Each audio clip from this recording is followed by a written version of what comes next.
So guys welcome back. कैसे हैं आप सभी? स्वागत है आपका एक और नए वीडियो में। गाइस, जैसा कि हमने आपके व्हाट्सएप चैनल पे आपको बताया था कि हम आपके लिए एक सीरीज लाने वाले हैं जो कि आपके चैप्टर्स को कवर करेगा और आपके एग्जाम में आपको हेल्प मिलेगी उससे।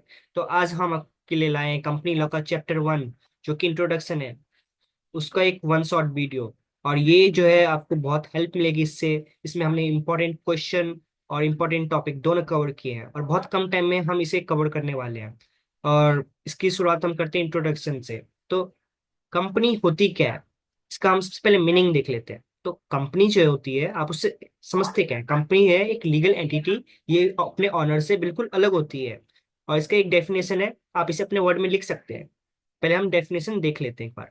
अ company is a legal entity that is formed to conduct business, commercial or industrial activity. It is separate entity from its owner, shareholder or member and is typically registered with the government. तो जो हमारी company होती है वो अपने honour, share holder और member किसी भी टाइप के सबसे अलग होती है। वो एक पर्सन की तरह बिहेव करती है, जो कि एक आर्टिफिशियल पर्सन होता है। So according to section 220 of the companies act 2013, define a company as a company incorporated under the act or under the previous company law. तो कंपनी के कुछ कैरेक्टरिस्टिक्स होते हैं, हम उसे एक बार देख लेते हैं। तो यहाँ पे हमने कुछ 10 टॉप कैरेक्टरिस्टिक्स लिए हैं जो कि आपके एग्जाम में आ सकते हैं और आपको इससे बहुत हेल्प मिलेगी, आप इसे इग्नोर नहीं कर सकते। सो पहला जो इसका आता है सेपरेट लीगल एंटिटी। तो सबसे पहले हम देख लेते हैं टॉप 10 कौन कौन से हैं, फिर हम नीचे उसे एक्सप्लेन करेंगे। ठीक है।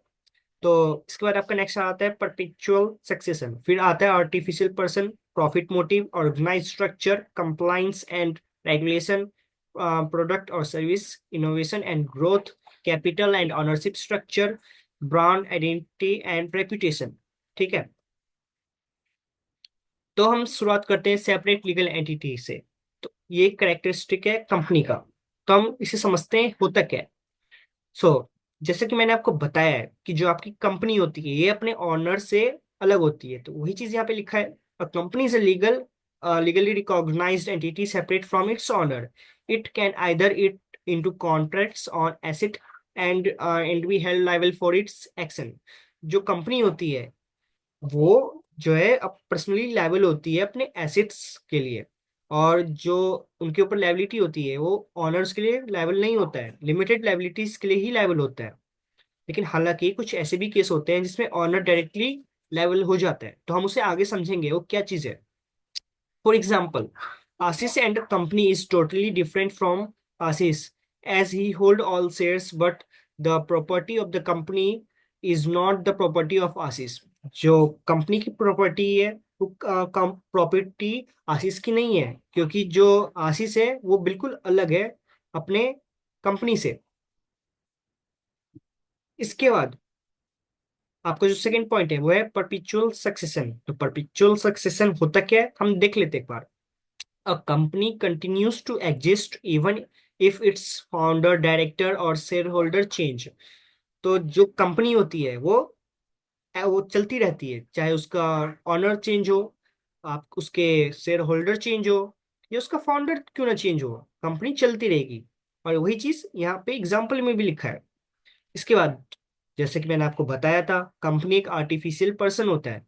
A company is an artificial person created by law. It has its own identity separate from its owner.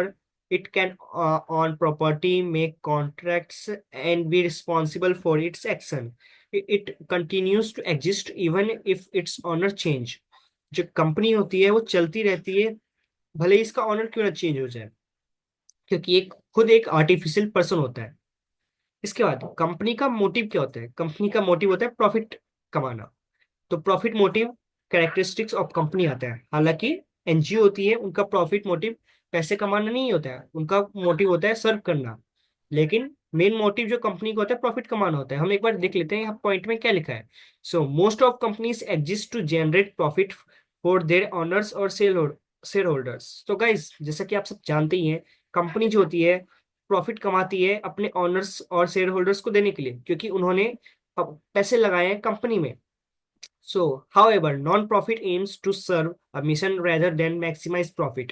तो जैसे कि मैंने आपको बताया था कि जो एनपीओ है वो प्रॉफिट मोटिव उनका नहीं होता है, उनका काम होता है लोगों को सर्व करना। इसके बाद जो आपका फिफ्थ पॉइंट है, 10 में से हम पांचवें पॉइंट पे हैं। तो फिफ्थ पॉइंट है आपका organised structure. Companies have a formal organise structure. जी बिल्कुल। तो कंपनी होती है, उनका एक स्ट्रक्चर होता है, जैसे फाइनेंस का काम फाइनेंस वाला देखेगा, एचआर का काम एचआर वाला देखेगा, मार्केटिंग का काम मार्केटिंग वाला ही देखेगा। ये एक स्ट्रक्चर होता है, ऐसे हर कंपनी फॉलो करती है। इसके बाद जो आपका सिक्स पॉइंट है, कैरेक्टरिस्टिक्स ऑफ कंपनी का, वो है compliance and regulation.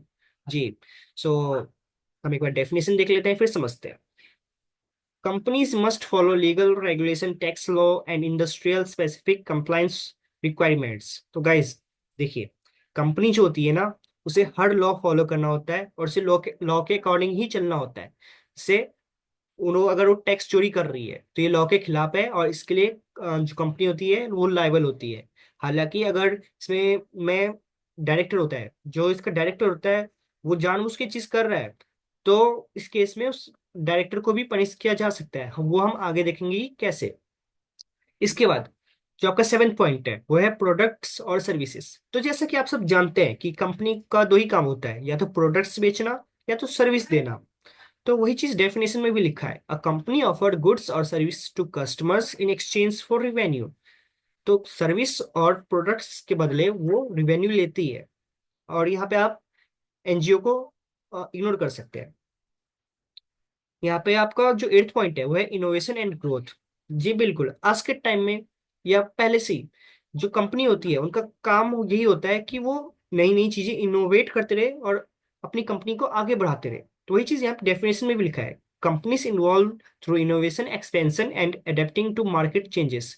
Time to time market के साथ उन्हें इन्वॉल्व होना होता है और अपने अंदर चेंज करना होता है। आप इसका एग्जांपल एक नोकिया से ले सकते हैं। इससे पहले के टाइम में लोग सेल फोन यूज करते थे नोकिया का, लेकिन जो नोकिया कंपनी थी वो मार्केट के साथ आगे नहीं बढ़ी, वो वहीं रही अपने सेल फोन के साथ, लेकिन उसका मार्केट एंड्रॉयड खा गया, क्योंकि आगे आने वाला टाइम था स्मार्टफोन का, लेकिन नोकिया था सेल फोन पे। उसने मार्केट के डायनेमिक नेचर को नहीं समझा, तो वो मार्केट उनका खत्म हो गया। इसके बाद जो आपका नाइन्थ पॉइंट आता है, वो है कैपिटल एंड ओनरशिप स्ट्रक्चर। ठीक है। सो यहाँ पे कुछ पॉइंट लिखे हैं, a company raise capital through equity shareholder और डेप्ट, जिसे आप लोन बॉन्ड्स कहते हैं। तो हम देख लेते हैं। तो गाइस, कंपनी को अगर अपने बिजनेस को बढ़ाने के लिए या फिर डेप्ट पे करने के लिए कुछ करना होता है, तो वो उनके पास दो ऑप्शन होता है, या तो इक्विटी से वो फंड रेज करे, या तो डेप्ट से वो फंड रेज करे। तो इक्विटी से अगर वो फंड रेज करते हैं, तो जो कंपनी का शेयर है, जो ऑनरशिप है, उसके राइट्स सामने वाले को चला जाएगा इन एक्सचेंज ऑफ मनी। और अगर वो डेप्ट लेते हैं दूसरों से, तो उन्हें रिवेन्यू का कुछ इंटरेस्ट उन उस डेप्ट के बदले देना होगा जो कि उन्होंने लिया है। इसके बाद जो इसका सेकंड पॉइंट है, वो है ownership can be divided among multiple stakeholder. जी बिल्कुल, जो ऑनरशिप होती है वो स्टेक होल्डर के बीच में डिवाइड होती है, क्योंकि कंपनी ने फंड रेज किया है, और फंड रेज करते टाइम उसने अपने जो उसका शेयर होल्डर था, उसने बहुत सारे रिवेन्यू लिए हैं, लोगों से मनी लिए हैं, पैसे लिए हैं, तो उसने अपने ऑनरशिप राइट्स उसको दिए हैं। इसके बाद जो आपका टेंथ पॉइंट है, वो है आपका ब्रांड आइडेंटिटी एंड रेपुटेशन। सो इसका एक बार डेफिनेशन देख लेते हैं। Companies establish a brand image through marketing, customer service, and corporate social responsibility. So guys, यहाँ पे आप देख सकते हैं कि जो आपका कंपनी है, वो मार्केटिंग तो करती है, हालांकि उसे सर्विस भी देना पड़ता है, जैसे कि वारंटी टाइप की। अब आपने लेनोवो का एक लैपटॉप खरीदा है, ठीक है। अब वो बीच में खराब हो गया, तो एक कंपनी का काम है कि वो आपको घर आके सर्विस दे, अच्छी से अच्छी सर्विस दे, ताकि उसकी एक ब्रांड बनी रहे। तो यहाँ पे अब हम देखते हैं टाइप्स ऑफ कंपनी कौन कौन सी होती है। So according to the companies act 2013, companies in India can be classified into several types of based on their structure, ownership, and liability. Here are the main types of companies in India. पहला, types of company based on liability. तो यहाँ पे तीन type के हैं, हम तीनों को समझेंगे। ठीक है, आई मीन फोर टाइप की, हम फोर टाइप को भी समझेंगे। तो पहला, types of company based on liability. तो पहला है आपका प्राइवेट लिमिटेड कंपनी। तो liability is limited to the amount of share held by each shareholder. जैसा कि मैंने आपको बताया था, limited, in case of limited company, जो उनकी लाइबिलिटी होती है लिमिटेड होती है। सिर्फ वो उन्हीं के लिए लाइबल होते हैं जिनके लिए उन्होंने एग्री किया था। इसके बाद आपका आता है पब्लिक लिमिटेड कंपनी। सो इनकी भी जो लाइबिलिटी होती है वो लिमिटेड ही होती है। और इसके बाद आपका आता है अनलिमिटेड लाइबिलिटी। ये अगर आप डेप्ट लेते हैं या फिर आप कुछ पे नहीं कर पाते किसी को, तो इसके लिए जो उसका ऑनर होता है वो पर्सनली लायबल होता है। तो वही चीज यहाँ पे इसके डेफिनेशन में भी लिखा है, liability is unlimited and shareholders are personally liable for the company debts. Okay. So हम अब आते हैं अपने बी पॉइंट पे, जो कि types of company based on ownership है। सो यहाँ पे 3 पॉइंट लिखे हैं, हम एक एक को समझेंगे। वन पर्सन कंपनी, जिसे आप ओपीसी कहते हैं, owned and operated by a single individual. जी। तो ये जो कंपनी होती है एक पर्सन द्वारा कंट्रोल की जाती है, जैसे कि कोई शॉप हो गई। इसके बाद आपका आता है प्राइवेट लिमिटेड कंपनी। तो यहाँ पे on by a minimum of 2 and maximum of 200 shareholders. जो आपका प्राइवेट लिमिटेड कंपनी होती है वो मिनिमम 2 मेंबर्स के द्वारा ही कंट्रोल की जाती है, जिसे आप, और इसकी जो मैक्सिमम लिमिट है वो 200 है। ठीक है। इसके बाद आपकी आती है public limited company. Public limited company वो होती है जो कि शेयर मार्केट में रजिस्टर्ड होती है।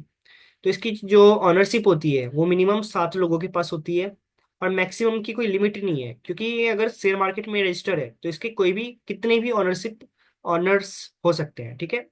हम आगे बढ़ते हैं। अब हम अपने सी पॉइंट पे आ जाते हैं, types of company based on structure.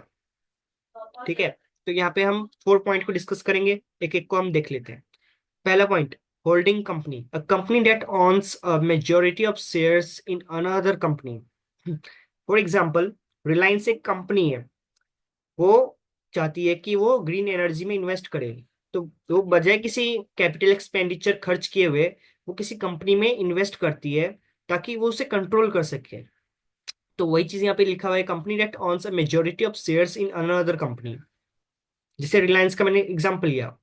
इसके बाद आपका सब्सिडरी कंपनी आता है, company whose majority of shares are owned by another company. यहाँ पे जैसे रिलायंस ने जिस कंपनी में इन्वेस्ट किया है, फॉर एग्जांपल उसने सोलर एनर्जी में इन्वेस्ट किया है, तो उसका 70% स्टॉक जो है रिलायंस के पास चला गया, शेयर्स चला गया रिलायंस के पास। जो 30% बचा, जो आपका, वो होगा आपका सब्सिडरी कंपनी जिसके पास वो 30% बचा।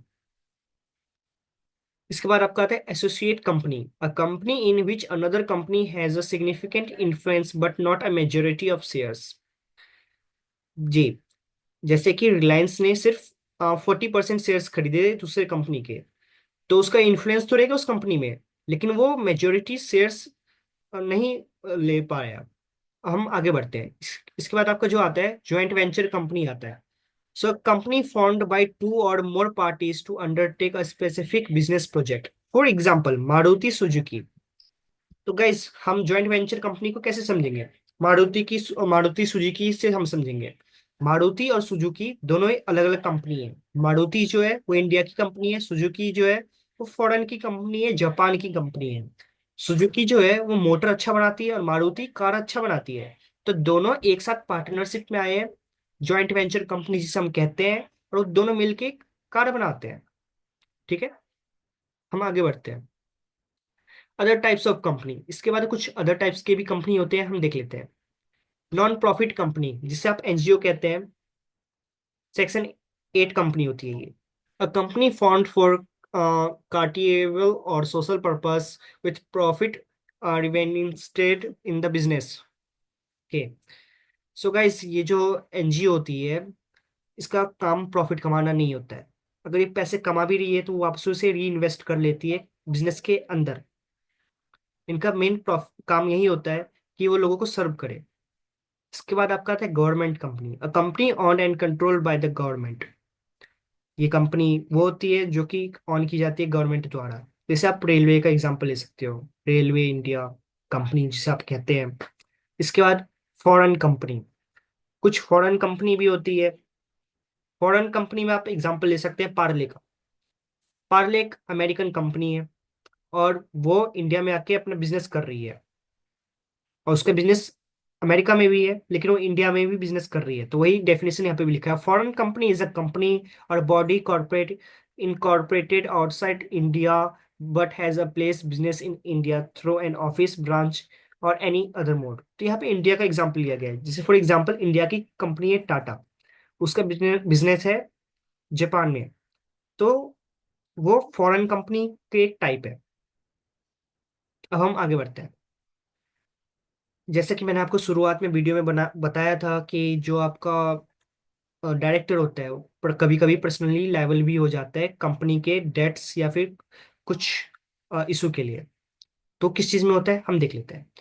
तो वो टॉपिक है आपका लिफ्टिंग ऑफ कॉर्पोरेट वेल्थ। जी हाँ, इसका मतलब आसान भाषा में होता है पर्दा उठाना कॉर्पोरेट पे। तो हम इसका मीनिंग एक बार देख लेते हैं फिर हम डिस्कस करते हैं।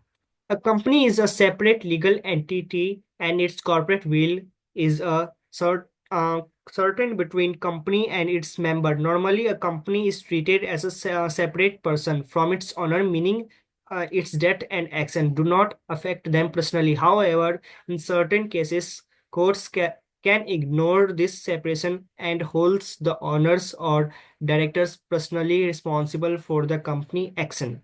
तो जैसा कि आप सब देख के समझ गए होंगे कि जैसे कि डायरेक्टर है वो जानबूझ के फ्रॉड कर रहा है कंपनी में, तो इस केस में जो कोर्ट है वो ये नहीं देखेगा कि कंपनी एक लीगल एंटिटी है, वो एक आर्टिफिशियल पर्सन है, वो डायरेक्ट वो पर्दा उठाएगा, जिसे आप लिफ्टिंग ऑफ कॉर्पोरेट विल कहते हो। वो डायरेक्ट वो पर्दा उठाएगा और डायरेक्टली वो अपन उस डायरेक्टर को पनिश करेगा उस चीज के लिए।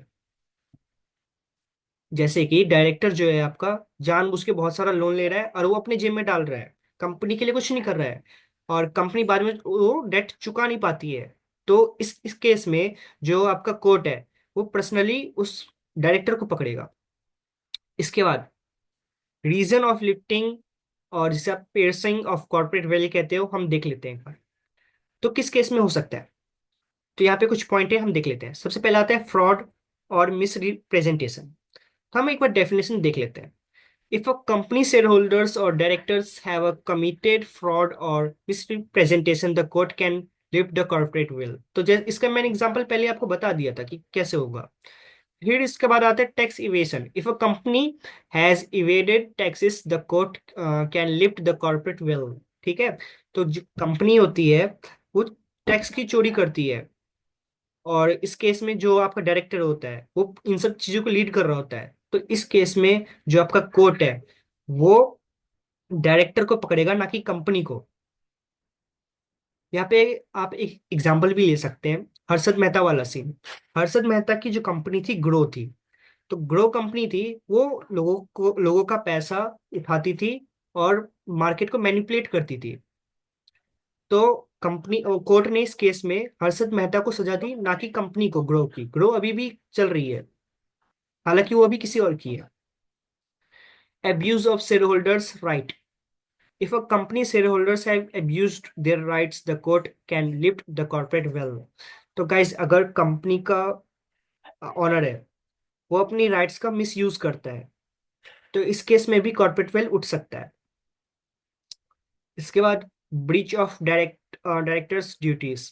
जो डायरेक्टर्स की ड्यूटीज होती है वो टूट जाती है, जानबूझ के डायरेक्टर टूटता है, जैसे उसे कोई काम करना था वो नहीं कर रहा है, तो इसके लिए कंपनी लायबल नहीं होगी, कोर्ट उस डायरेक्टर को सजा देगा। वही चीज यहाँ पे भी लिखा है, if a company director have breach their duties the court can lift the corporate veil. तो अब यहाँ पे कुछ नतीजे हैं कि कॉर्पोरेट वेल उठाने के क्या नतीजे हो सकते हैं, कंसिक्वेंस ऑफ लिफ्टिंग और piercing of corporate veil. So liability of share holders and directors. तो हम इसकी एक बार डेफिनेशन देख लेते हैं। If the court lifts the corporate will, the company share holders and directors में बिकम लाइबल। तो यहाँ पे जो कंपनी है वो लाइबल नहीं होगी, यहाँ पे डायरेक्टर ही लाइबल होगा। वो भी अनलिमिटेड लाइबिलिटी के लिए वो लाइबल हो सकता है, जैसे कि हर्षद मेहता हुआ था और ग्रो कंपनी नहीं हुई थी। इसके बाद और भी पॉइंट है, forced sale of company asset. जानबूझ के कंपनी का एसेट बेचा गया है डायरेक्टर द्वारा। If the court lifts the corporate veil, the company asset may be sold forcibly. तो यहाँ पे अगर कंपनी, आई मीन जो कोर्ट होता है आपका, वो इस पर्दे को उठा देता है, तो कंपनी का एसेट फोर्सफुली बेचा जाएगा। अगर वो डेप्ट पे नहीं कर पा रहे और ना ही वो पे कर रहे हैं, तो उसका एसेट बेचा जाएगा इस केस में, और कोर्ट इसके लिए एक्शन लेगा। Revocation of company licence. If the court lifts the corporate will, the company licence may be revoked. Company का लाइसेंस खत्म हो सकता है इस केस में, कॉर्पोरेट विल जब उठ जाता है। तो नोट्स में भी वही पॉइंट लिखा है जो मैंने आपको बताया था। इसके बाद हम आपके लिए आए टॉप मोस्ट इंपॉर्टेंट क्वेश्चन। ये आपके टॉप मोस्ट इंपॉर्टेंट क्वेश्चन है जो आपके पेपर में रिपीट होते हैं अलग अलग फॉर्म में। अगर आप इतना भी करके चले जाएंगे ना, तो आपको टॉप करने से कोई नहीं रोक सकता। जो इसका पहला क्वेश्चन है वो है, define a company and explain its characteristics. Second point, what are the different types of companies under the companies act 2013। Third, what is lifting or piercing the corporate will, and when can it be applied? तो ये आपके top 3 question है जो कि आपके paper में आ सकते हैं। तो गाइस, ये वीडियो था आपका चैप्टर 1 इंट्रोडक्शन के ऊपर, और इस वीडियो के ऊपर हमें मिनिमम 100 लाइक चाहिए ही, तभी हम नेक्स्ट पार्ट बनाएंगे।